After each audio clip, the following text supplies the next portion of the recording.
இறையேசுவில் அன்பிற்குரிய இறைமக்களே, டிவைன் தமிழ் சேனலின் தவக்கால சிந்தனைகள் வழியாக மற்றுமொரு முறை உங்களை சந்திப்பதில் மட்டற்ற மகிழ்ச்சி அடைகிறேன்.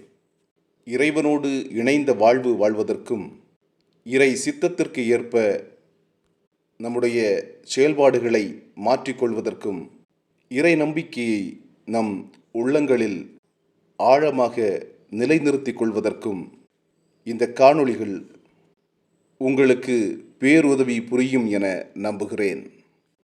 இஸ்ராயேல் மக்கள் அடிமை நிலையிலிருந்து தங்களை விடுவித்து கொண்டு இறைவன் தங்களுக்கு வாக்களித்த பாலும் தேனும் பொழியும் கானான் தேசத்தை நோக்கி பயணம் மேற்கொண்டிருந்த காலகட்டங்களில் இறை சித்தத்திற்கு ஏற்ப இறைவனுடைய வார்த்தைகளுக்கு கீழ்ப்படிந்து இறைவனோடு முழுமையாக ஒன்றிணைந்து அவர்கள் செயல்பட்டு கொண்டிருந்த பொழுது, அத்தகைய தருணங்களில் இறைவனுடைய அருளாசீர், இறைவனுடைய உடனிருப்பு எப்பொழுதும் அவர்களோடு இருந்தது. மாறாக இறைவனுடைய உடனிருப்பை உதாசீனப்படுத்தி இறை தன்மையை விட்டும் இறைவனை விட்டும் பிரிந்து இருந்த காலகட்டங்களில் அவர்கள் துன்புற்றிருந்தார்கள். நாமும் இறை சித்தத்திற்கு ஏற்ற வாழ்க்கையை வாழ்வோம் என்ற சிந்தனையோடு இன்றைய இறை வார்த்தைக்கு செவிமடுப்போம். மத்தேயு நற்செய்தி 5ஆம் அதிகாரம் 43 முதல் 48 வரை உள்ள இறைவார்த்தைகள். அக்காலத்தில் இயேசு தம் சீடரை நோக்கி கூறியது: உனக்கு அடுத்திருப்பவரிடம் அன்பு கூர்வாயாக, பகைவரிடம் வெறுப்பு கொள்வாயாக என கூறியிருப்பதை கேட்டிருக்கிறீர்கள். ஆனால் நான் உங்களுக்கு சொல்கிறேன், உங்கள் பகைவரிடமும் அன்பு கூறுங்கள், உங்களை துன்புறுத்துவோருக்காக இறைவனிடம் வேண்டுங்கள். இப்படி செய்வதால் நீங்கள் உங்கள் விண்ணக தந்தையின் மக்கள் ஆவீர்கள். ஏனெனில் அவர் நல்லோர் மேலும் தீயோர் மேலும் தம் கதிரவனை உதித்தெழச் செய்கிறார். நேர்மையுள்ளோர் மேலும் நேர்மையற்றோர் மேலும் மழை பெய்யச் செய்கிறார். உங்களிடத்தில் அன்பு செலுத்துவோரிடமே நீங்கள் அன்பு செலுத்துவீர்களானால் உங்களுக்கு என்ன கைமாறு கிடைக்கும்? வரி தண்டுவோரும் இவ்வாறு செய்வதில்லையா? நீங்கள் உங்கள் சகோதரர் சகோதரிகளுக்கு மட்டும் வாழ்த்து கூறுவீர்களானால் நீங்கள் மற்றவருக்கும் மேலாக செய்து விடுவதென்ன? பிற இனத்தவரும் இவ்வாறு செய்வதில்லையா?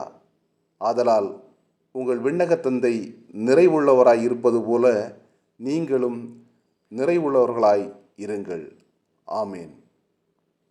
இறையேசுவில் அன்பான இறைமக்களே, நாம் வாழுகின்ற இந்த சமூகத்தில் நம்முடைய செயல்பாடுகளின் வாயிலாக பிற மனிதர்களிடம் எப்பொழுதும் தொடர்பு கொண்டிருக்கின்றோம். நம்முடைய கருத்துக்களும் எல்லோராலும் ஏற்றுக்கொள்ளப்படுவதில்லை.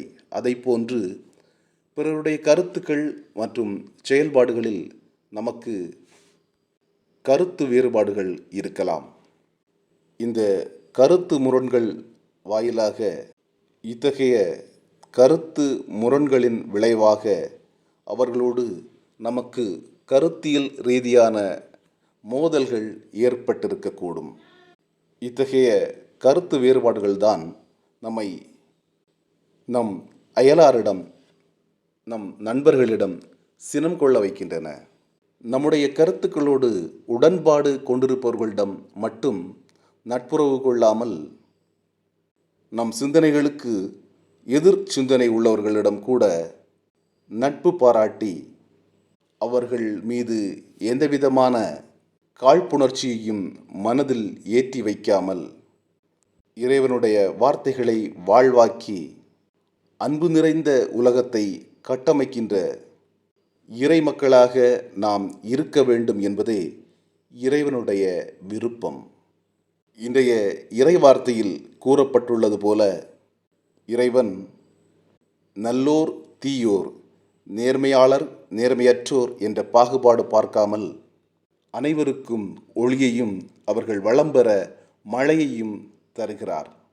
நாமும் நம்முடைய வாழ்க்கையில் நமக்கு விருப்பமானவர்கள் மீது மட்டும் அன்பு செலுத்தாமல் நம்முடைய கருத்துக்களுக்கு எதிர்கருத்து கொண்டுள்ளோருக்கும் தீமை என நாம் நினைக்கும் செயல்களை நமக்கு எதிராக செய்த நம் பகைவர்களுக்கும் அவர்களுடைய தீய செயல்களை மன்னித்து அவர்கள் மீதும் அன்பு செலுத்தி இறைமகன் இயேசு விரும்புகின்ற நல் அரசின் மக்களாய் வாழ்வதற்கு இந்த தவக்காலம் நமக்கு பயனுள்ளதாய் அமைய வேண்டும் என்று உறுதியேற்போம். ஜெபிப்போம்.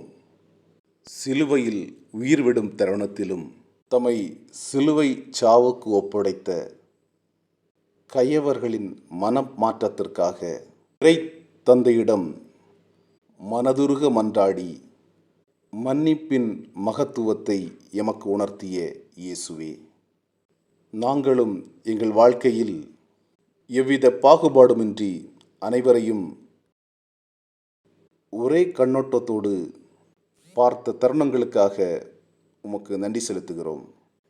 எங்கள் பகைவர்களுக்கும் எம்முடன் கருத்து வேறுபாடுகளை கொண்டிருப்பவர்களுக்கும் அவர்களுடைய செயலின் நிமித்தம் அவர்களோடு முரணான ஒரு வாழ்க்கை வாழ்ந்து கொண்டிருக்கின்ற தருணங்களுக்காக உம்மிடம் மன்னிப்பு கேட்கிறோம். மன்னிப்பு அளிப்பதில் முன்மாதிரியாக திகழும் நீர் எங்கள் குற்றங்களை மன்னிப்பீராக. நாங்களும் எங்கள் அன்றாட வாழ்க்கையில் சக மனிதர்களோடு எங்களுக்கு ஏற்படும் பிணக்குகளை அவர்களோடு உரையாடி உறவாடி அவற்றை தீர்த்து எவ்விதமான மனக்கசப்புகளுமின்றி வாழ்வதற்குரிய அமைதியான வாழ்க்கையை எங்களுக்கு தர வேண்டிய மன உறுதியை தாரும் என்று உம்மை மன்றாடுகின்றோம். உம்மை நோக்கி கூப்பிடுகிற யாவரும் வெறும் கையோடு திரும்புவதில்லை என்ற உண்மையை நாங்கள் நம்பியிருக்கிறோம். அந்த வகையிலே எங்களுடைய தேவைகள் என்ன என்பதை நீர் அறிவீர். உம்முடைய கடைக்கண் பார்வையை எங்கள் வாழ்க்கை முழுவதற்குமே செலுத்தி நாங்கள் மேற்கொள்கின்ற அனைத்து செயல்களிலும் மகிழ்ச்சியான, நிறைவான, நிம்மதியான வெற்றியை எங்களுக்கு தர வேண்டிய அருள் உம்மிடமிருந்து பொழிவதாக. எங்கள் உடல் உள்ள உலகியல் தேவைகள் என்ன என்பதை நீர் அறிவீர். எங்களது அன்றாட செயல்பாடுகளின் மூலம் எங்கள் தேவைகளை நாங்கள் பூர்த்தி செய்வதற்கு தேவையான வளங்களை பெற்றுக்கொள்ள நீர் எமக்கு அருள் புரியும்.